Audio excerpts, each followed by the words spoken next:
शिक्षा विभाग के अपर मुख्य सचिव श्री संजय कुमार जी, शिक्षा विभाग के सचिव श्री असंगबा जी, उच्च शिक्षा के निदेशक श्रीमती रेखा जी और सभी विभाग के कर्मीगण, इस कार्यक्रम में विशेष रूप से वीडियो कॉन्फ्रेंसिंग से जुड़े हुए सम्मानित कुलपतिगण, और ये कहने में ज्यादा अच्छा लगता है कि वीसी से जुड़े वीसी लोग, यहाँ उपस्थित सभी विश्वविद्यालयों के कुल सचिवगण और हमारे मीडिया के साथियों,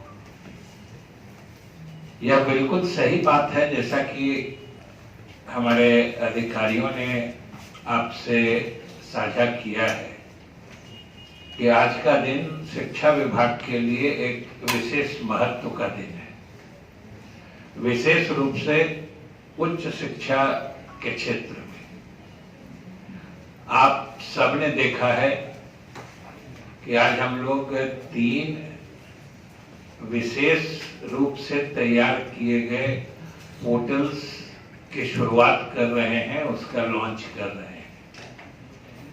तीनों के बारे में आपको विस्तार से हमारे सचिव असंगबा जी ने बताया है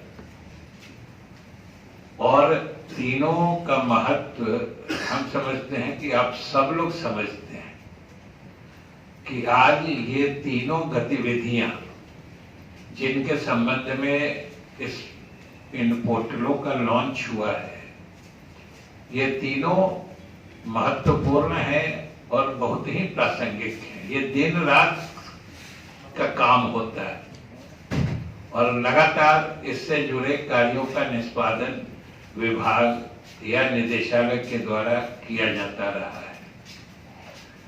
और आप सबने महसूस किया होगा जब इसकी प्रस्तुति आपको बताई जा रही थी कि इन प्रक्रियाओं से जुड़े हुए तीनों पोर्टल आपके सामने आए हैं। एक कॉलेज एफिलिएशन से जुड़ा हुआ पोर्टल है, दूसरा परफॉर्मेंस ग्रांट जो दिया जाता है उससे जुड़ा पोर्टल है, और तीसरा जो रिक्रूटमेंट से जुड़ा हुआ पोर्टल है। तीनों पोर्टल महत्वपूर्ण है और ये एक तरह से विभाग या निदेशालय के दिनचर्या के कार्यों में शामिल रहते हैं।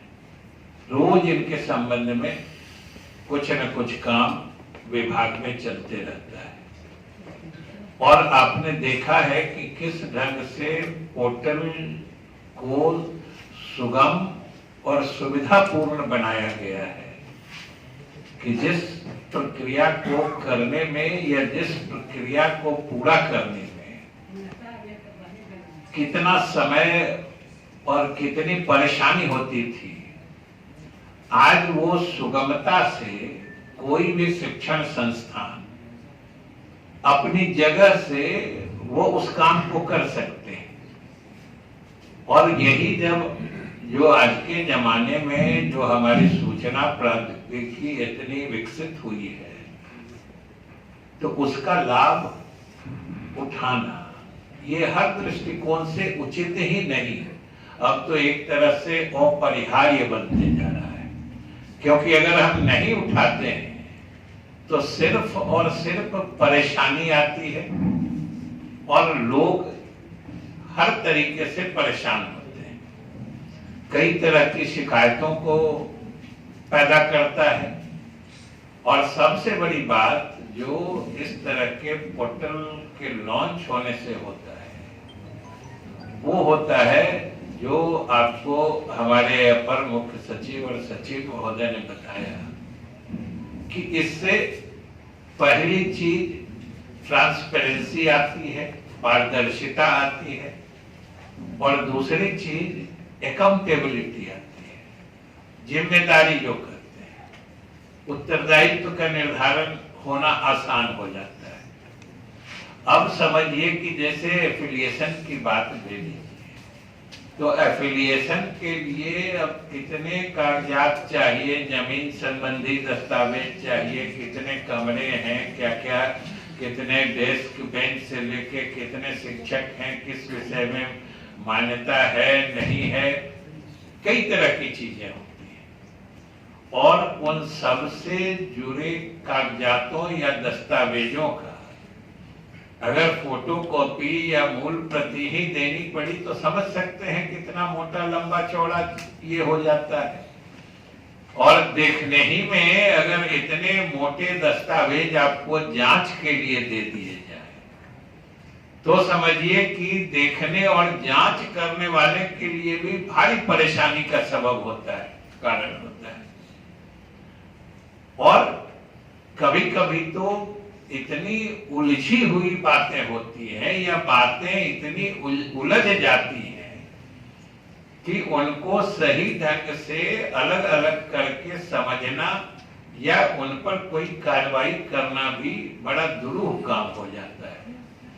इसलिए इस पोर्टल को लॉन्च किया गया है कि अब जो भी शिक्षण संस्थान है, महाविद्यालय है, जिनको निबंधन कराना है, वो अपनी ही जगह से सारी सूचनाएं वो इस पोर्टल पर आके, जो असंगवा जी ने बताया है, उसके विभिन्न प्रक्रियाओं से गुजर के वो अपलोड कर सकते हैं। और वो अपने संस्थान में बैठ के उन्होंने उसको अपलोड कर दिया, मतलब समझ लीजिए कि उन्होंने संबंधन के लिए अपनी दरखास्त या अर्जी यूनिवर्सिटी और सरकार के यहाँ लगा दी, जिसके लिए उनको यूनिवर्सिटी जाना पड़ता, सरकार में आना पड़ता, अलग अलग जगह पर विश्वविद्यालय के मुख्यालय जा रहे हैं, फिर सरकार में यहाँ सचिवालय आ रहे हैं। उन सारी प्रक्रियाओं को का निचोड़ निकालते हुए सीधे वेबसाइट जो पोर्टल है उस पर जाके वो उसको डाल देते हैं। और संयोग से हमारे सभी कुलपतिगण भी जुड़े हुए हैं और कुल सचिव यहाँ मौजूद हैं। कॉलेज के डालते ही विश्वविद्यालयों को उन चीजों का स्वतः संज्ञान लेना है।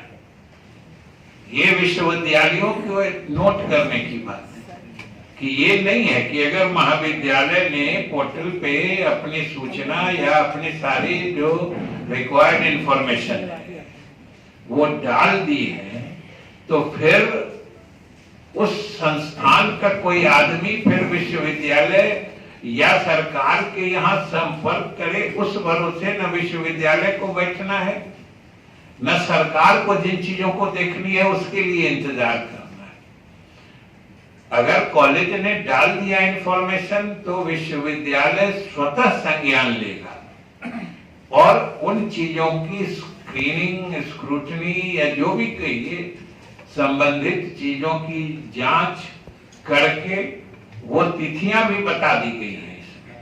15 अक्टूबर तक कॉलेज को डालना है, फिर जो यूनिवर्सिटी के को सारी चीजों को देख के और दस्तावेज जांचने के भी कई तरीके होते हैं, कई मिजाज होते हैं जो मानसिकता करते हैं, क्योंकि ये हमेशा विश्वविद्यालयों को भी समझना चाहिए कि सरकार की नीति उच्च शिक्षा को बढ़ावा देने की है। इसीलिए सरकार ने कॉलेज को संबद्धता देने की नीति अपनाई है।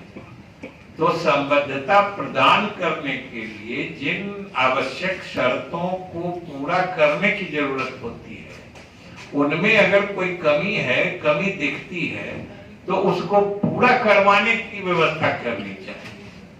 सिर्फ एक मतलब त्रुटि खोज के और उसके आधार पर उस बात को पेंडिंग लंबित कर देने की कोई मंशा नहीं होनी चाहिए, क्योंकि अल्टीमेटली जब तक महाविद्यालय, विश्वविद्यालय और सरकार, हमारे यहाँ का निदेशालय, ये तीनों मिल के नहीं काम करेंगे तो हम उच्च शिक्षा के क्षेत्र में जो प्रगति चाहते हैं, जो विकास चाहते हैं, वो नहीं हो सकता है।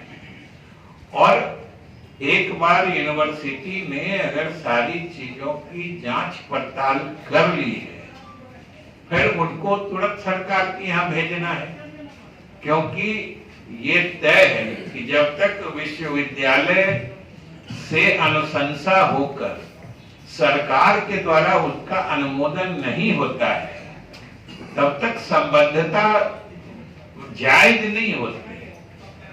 काहे कि मैंने मंत्री के रूप में बहुत सारे कॉलेजों के बारे में देखा है इस तरह की त्रुटिपूर्ण स्थिति कि कॉलेज ने कुछ मांगा, विश्वविद्यालय ने अपने स्तर से जांच करके या तो रिकमेंड करके गवर्नमेंट में भेज दिया और कॉलेज ने उस पे आगे का काम शुरू कर दिया, एडमिशन लेना शुरू कर दिया, आगे की कार्रवाई कर दी। बाद में जाके फिर बच्चे दाखिल हो जाते हैं, उनकी पढ़ाई हो जाती है, कभी एग्जाम हो जाता है, तब जाके ये बात निकल के आती है कि भाई इसको तो सरकार से संबद्धता का अनुमोदन हुआ ही नहीं। तब फिर समझिए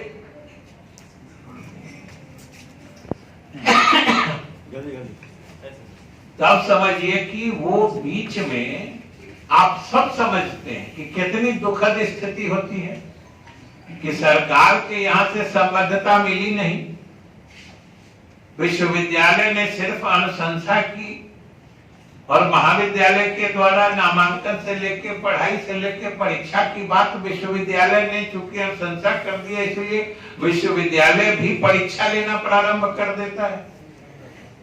ये बड़ी दुखद स्थिति होती है और अंत में फिर बात सरकार के मत्थे आ जाती है कि भाई हमारे बच्चे हैं, बच्चे इसी प्रदेश के हैं, उन्होंने विधिवत दाखिला लिया है, पढ़ाई की है, परीक्षाएं दी हैं, तो फिर उनके रिजल्ट की मान्यता क्यों नहीं हो।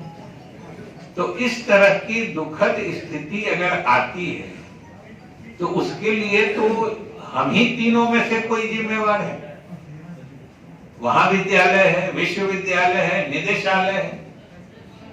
तो ये आपस में जब तक कोऑर्डिनेशन, और हम समझते हैं कि इस पूरे उच्च व्यवस्था प्रणाली या उच्च शिक्षा व्यवस्था की रीढ़ या धुरी विश्वविद्यालय, सबसे अहम भूमिका विश्वविद्यालयों की होती है, क्योंकि जांचना आप ही को है और जांच के आपको कॉलेज को भी महाविद्यालय को भी ये स्पष्ट संकेत और सूचना देनी है कि भाई हमने जांचा है, आपके कागजात सही हैं, आप संबंधन के हकदार हैं, हमने अनुशंसा करके सरकार में भेजी है और उसका अनुमोदन आते ही आप आगे की कार्रवाई करिए।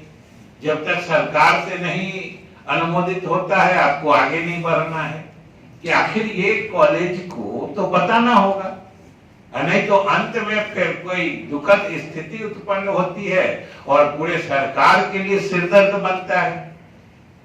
जो अब आ जाता है कि बच्चों का भविष्य का बात है, बच्चों के भाग्य की बात है और अंत में अनियमित कार्य करने के लिए हम सब लोग बाध्य होते हैं। तो आखिर शुरू से ये अस्पष्टता क्यों नहीं होती है?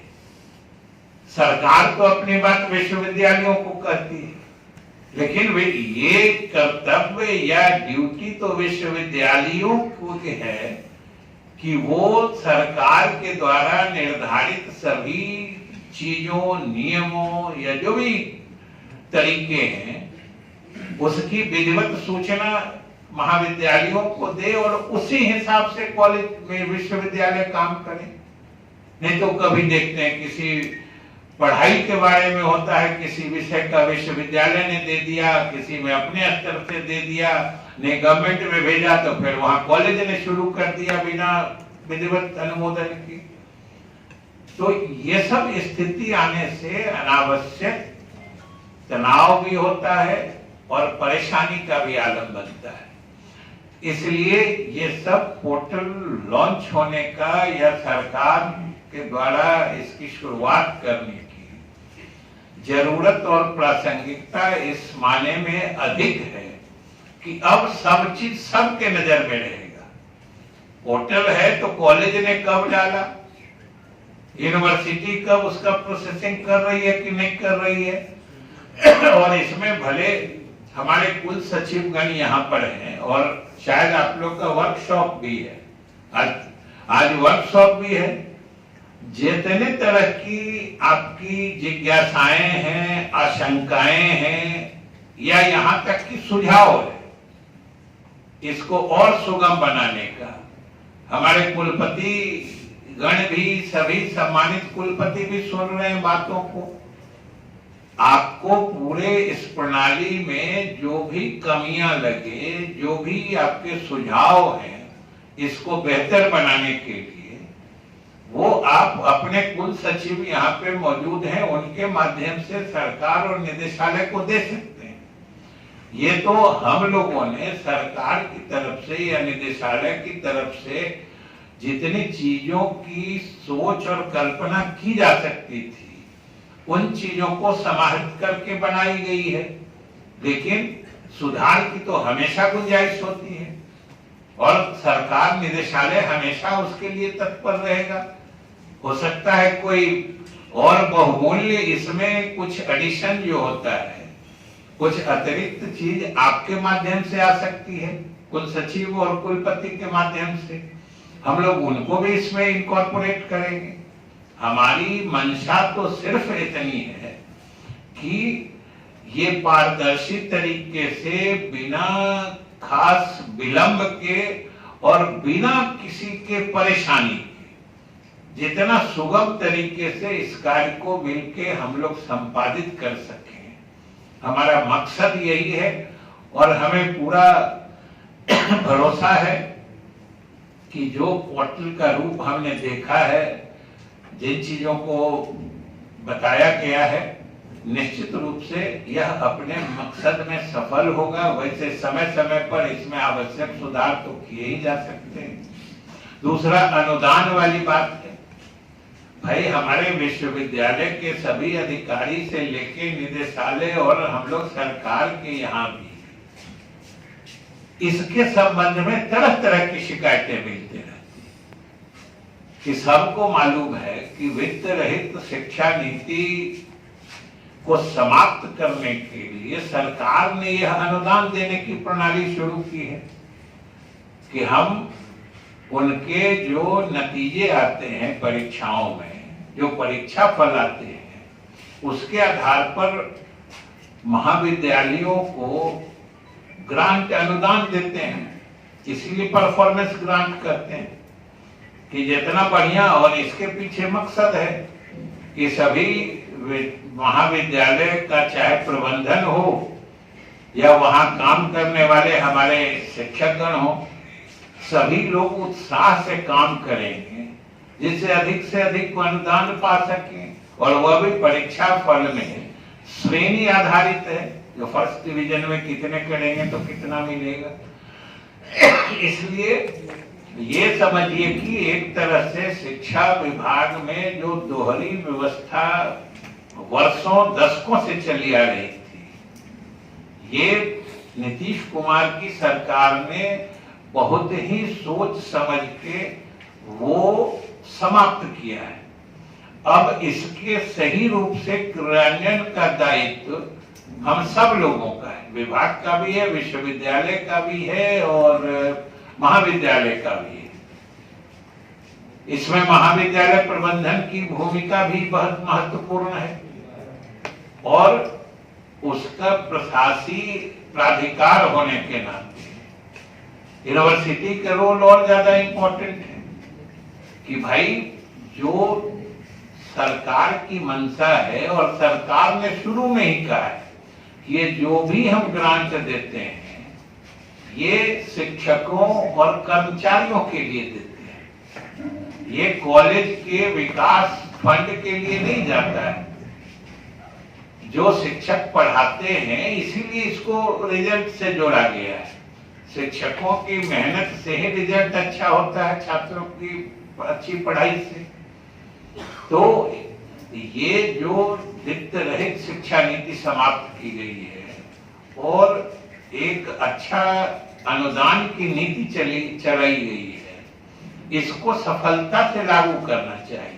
और इसमें दिक्कत क्या रही थी सब लोग जानते हैं, हमारे विश्वविद्यालय के अधिकारी भी जानते होंगे, हम लोग भी जान रहे हैं। कितनी जगह से शिकायतें आती हैं कि भाई कॉलेज प्रबंधन के द्वारा जो ग्रांट हम लोग देते हैं सही ढंग से वहां के शिक्षकों या शिक्षकेतर कर्मचारियों को नहीं दिए जाते हैं। ऐसी शिकायतें बार बार आ रही थी। इसलिए सरकार ने ये फैसला किया है कि हम जो ग्रांट देते हैं वो विश्वविद्यालय के माध्यम से देते हैं। विश्वविद्यालय महाविद्यालयों को देता है और महाविद्यालय जो अपने शिक्षक अथवा कर्मी को जो अनुदान की राशि वितरित करते हैं वो सीधे अब उनके अकाउंट में जाएंगे।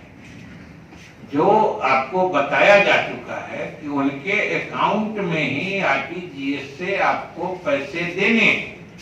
अब वो एक्विटेंस रोल पर या चेक के माध्यम से या किसी दूसरे व्यवस्था से हमारे महाविद्यालय के प्रबंधन को नहीं करना है। और यह चीज महाविद्यालय प्रशासन या महाविद्यालय प्रबंधन को अच्छे तरीके से समझा देने और लागू करने की जिम्मेवारी तो विश्वविद्यालयों की है। कुल सचिव यहाँ बैठे हैं, वीसी हमारे जुड़े हुए हैं, सुन रहे हैं कि महाविद्यालयों को तो साफ समझा देना होगा। जो अभी तक हुआ सो हुआ, अब बिना उनके खाते में सीधे पैसा भेजे। और इसीलिए पोर्टल का भी लॉन्च करने से उसमें मैंने उसको प्रभावकारी बनाने की बात है कि आप पैसा दीजिएगा वो यहां से दिखेगा, नहीं दीजिएगा तो फिर वो आपके विरुद्ध बात जाएगी। और हम लोगों ने ये स्पष्ट बता दिया है और हम सभी विश्वविद्यालय के प्रशासन से भी अनुरोध करते हैं कि इस बात को सीधे बता दें महाविद्यालयों कि इसमें कोई कॉम्प्रोमाइज नहीं हो सकता है। कि जब तक पहले तो हम लोगों ने यूटिलाइजेशन सर्टिफिकेट मांगा था, अब जब पोर्टल लॉन्च हो रहा है आप पैसे दे रहे हैं, यहाँ से सब लोग देखेंगे, विश्वविद्यालय को देखना है। और जब तक ये नहीं होगा तब तक आप अगले अनुदान के हकदार नहीं होंगे, पात्र नहीं होंगे। यह बात विश्वविद्यालय प्रशासन को महाविद्यालयों को साफ बता देनी हो।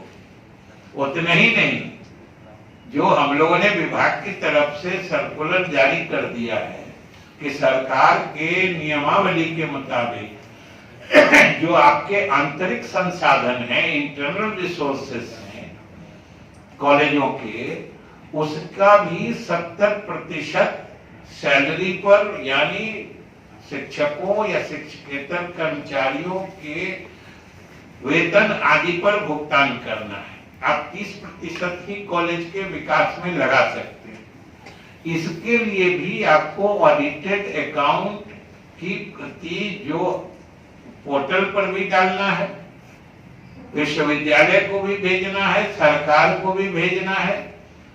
और इन दोनों शर्तों को अगर आप पूरा करते हैं, जो अनुदान की राशि आरटीजीएस से अकाउंट में देते हैं और अपने इंटरनल रिसोर्सेस का 70% आप सैलरी हेड में या कर्मचारियों को देते हैं, तभी आप किसी भी प्रकार के अनुदान की या सरकारी सुविधा के हकदार होंगे। यह चीज साफ साफ बता दी गई है और हमारा यही अनुरोध होगा कि सभी विश्वविद्यालय के अधिकारी अपने अधीन सभी महाविद्यालयों से इन चीजों की पूरी मैंने इन चीजों का अनुपालन सुनिश्चित जरूर कराएंगे। तभी हमारे जो शिक्षक हैं वो भी थोड़ी ईमानदारी से काम करेंगे, वरना उनकी बराबर शिकायत देखते हैं कि भाई हम काम हमसे कराता है, कभी इतना पे दस्तखत कराता है, कभी इतने पे मतलब देता है, कभी कुछ, तरह तरह की शिकायतें आती हैं। तो ये सबका समझिए कि एकदम पैनेशिया टाइप का है। बहुत से मर्ज की दवा ये आईटी के माध्यम से इस पोर्टल के रूप में उपलब्ध कराई जा रही है।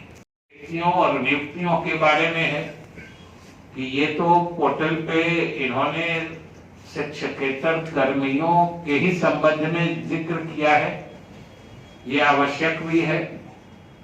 हमने इनसे अनुरोध किया है कि इसी में शिक्षकों वाली भी बात डाल, और इसको जैसा कि असंगवा जी ने, सचिव महोदय ने बताया कि ये एक तरह से कंटिन्यूअस प्रोसेस होगा, सतत प्रक्रिया होगी कि हर महीने के अंत में उस विश्वविद्यालय के अधीन, चाहे विश्वविद्यालय कार्यालय में हो या विश्वविद्यालय स्तर पर हो या महाविद्यालयों के स्तर पर हो, चाहे शिक्षकेतर कर्मियों की सेवानिवृत्ति हो या शिक्षकों की सेवानिवृत्ति हो, उसी से तो रिक्तियां बनती हैं।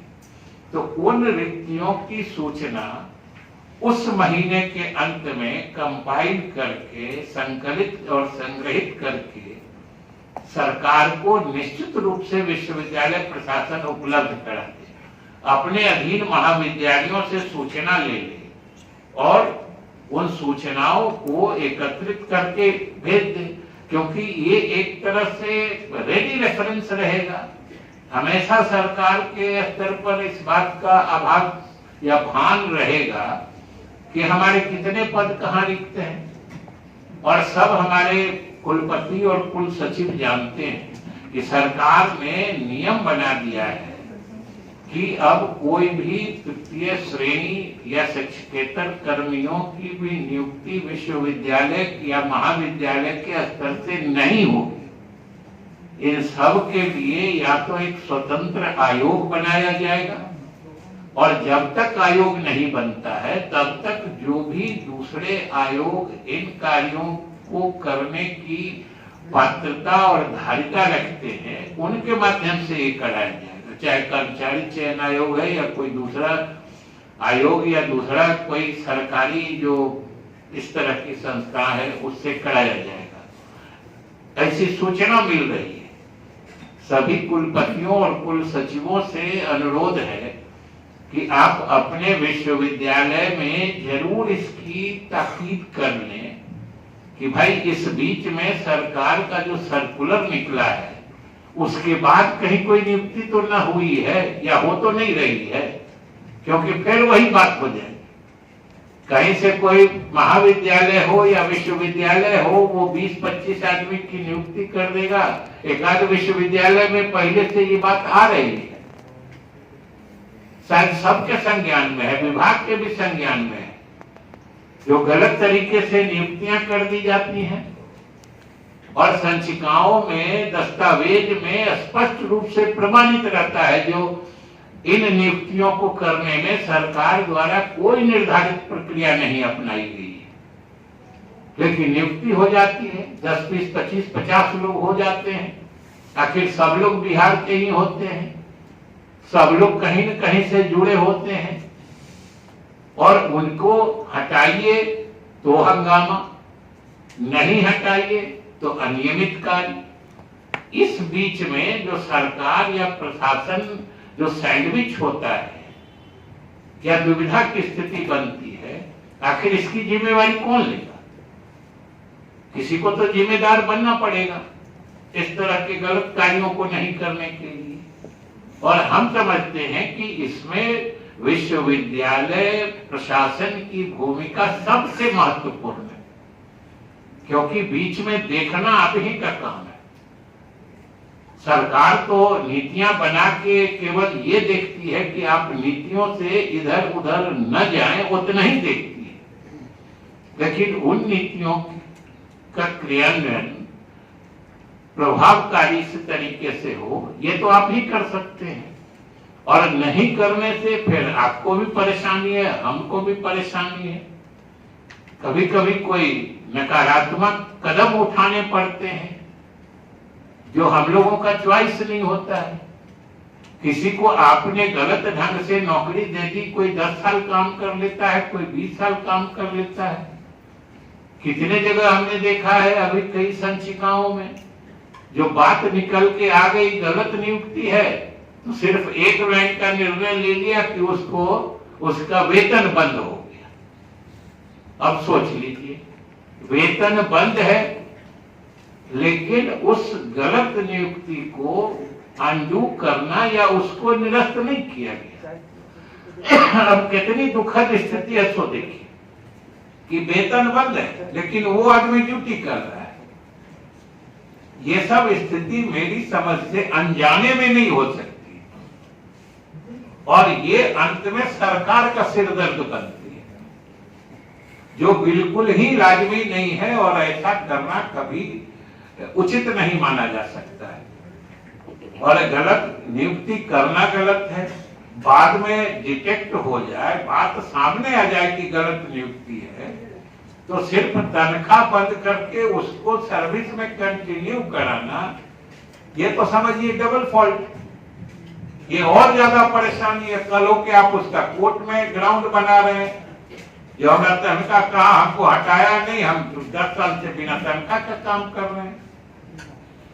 तो भाई इस सब तरह की स्थिति आने से जिम्मेदारी तो सुनिश्चित करनी पड़ेगी, लेकिन के कारण इस सब तरह की स्थिति बनती। इसलिए हम समझते हैं कि हमारे सभी कुलपति और कुल सचिव इतने जिम्मेदार, इतने प्रभावी जरूर हैं कि इन सब चीजों के मद्देनजर गलत नियुक्ति, गलत चीजों से न सिर्फ परहेज करेंगे बल्कि पीछे से भी अगर कोई इस तरह की गलत चीजें आ रही हैं, क्योंकि अगर गलत चीजों को हम लोगों ने जान करके भी उसको कंटिन्यू करने को छोड़ दिया, अलाउ कर दिया, तो उस गड़बड़ी में हम सब लोग शामिल माने जाते हैं, सबकी जिम्मेदारी बन जाती है।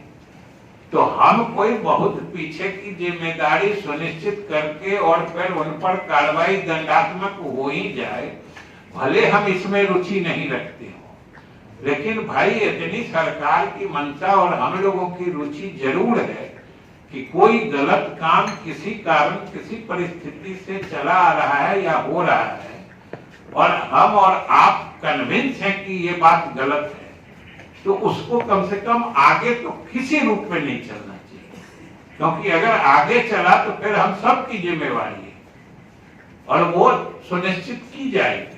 क्योंकि कभी कभी होता है कि भाई कोई गलत चीज है, कोई माफ कर देना, तो वो व्यक्तिगत रिश्ते में होता है कि कुछ हमसे हो जाए, आपसे हो जाए, चलो माफ किया, लेकिन सरकार के यहाँ तो नीति होती है कि गलत किए हैं तो उसकी सजा है, उसका दंड निर्धारित है। कौन दंड देगा ये भी निर्धारित है, और अगर गलत करने वाले को जिसको दंड देने का अधिकार है वो दंड नहीं देता है, तो बाद में जब जांच होती है तो जिसने दंड नहीं दिया उस पर भी कार्रवाई होती है। तो यहाँ तो सारी चीजें निर्धारित हैं। तो इसलिए हम यही कहेंगे कि जो शिक्षकेतर कर्मी हैं उनकी नियुक्ति महाविद्यालय, विश्वविद्यालय से नहीं होनी है। हम फिर दोहरा रहे हैं कि हमारे सभी कुलपति और कुल सचिव सरकार के सर्कुलर की तिथि देख लें, उसके बाद अपने यहाँ अपने अधीन महाविद्यालयों में जितनी नियुक्तियां हुई हैं उसकी समीक्षा कर लें। अगर कुछ गड़बड़ी है तो उसका निराकरण कर लें, वरना फिर बाद में सरकार के स्तर से कोई बात होती है, फिर उसके आयाम कई तरह के निकल जाते हैं, बदल जाते हैं। उसी तरीके से शिक्षकों के भी रिक्ति पद जो स्वीकृत पद है उसके लिए भी जो हमारे अपर मुख्य सचिव बता रहे थे 4600 से अधिक शिक्षकों की नियुक्ति हो रही है। और विश्वविद्यालय सेवा आयोग बनाया गया है विशेष रूप से सरकार के द्वारा, क्योंकि विश्वविद्यालय स्तर पर शिक्षकों की कमी बहुत महसूस की जा रही थी और पढ़ाई प्रभावित हो रही थी, इसलिए ये विशेष व्यवस्था की गई है। तो ये कारगर ढंग से चले और विश्वविद्यालयों के माध्यम से जो उच्च शिक्षा है बिहार में वो खूब मजबूत हो, वो जो एकदम योग्य शिक्षक छात्रों को बहुत ही कारगर और प्रभावकारी शिक्षा प्रदान करें, ये चीजें सुनिश्चित की जानी है। संजय जी ने आपको बताया है कि जो आपको इंफ्रास्ट्रक्चर है उसमें भी जो सपोर्ट होगा सरकार कर रही है। अभी कुछ कोरोना सब लोग जानते हैं, 1.5-2 वर्ष से कोरोना की बात सब लोगों को मालूम है। सरकार के भी राजस्व और संसाधन पर उसका गहरा प्रभाव पड़ा है। उसके परिप्रेक्ष्य में भी हमारे विश्वविद्यालय या उच्च शिक्षा प्रभावित नहीं हो, ऐसी व्यवस्था हम लोग देख रहे हैं। लेकिन भाई आखिर शिक्षा तो शिक्षकों पर निर्भर करती है। हमारे महाविद्यालय नियमित रूप से चल रहे हैं कि नहीं, कक्षाएं चल रही हैं कि नहीं, शिक्षकों की कमी है एक तरफ, लेकिन जितने शिक्षक हैं वे अपना 100% शिक्षा में या शिक्षा कार्य में लगा रहे हैं कि नहीं, ये देखना भी तो आखिर विश्वविद्यालय का काम है। और विश्वविद्यालयों में एक चीज जो हमको लगता है बिल्कुल धीरे धीरे कहिए कि वो यूज से मैंने बाहर हो रहा है, आउट ऑफ यूज, या वो परंपरा ही बंद होती जा रही है, वो है कॉलेज इंस्पेक्शन।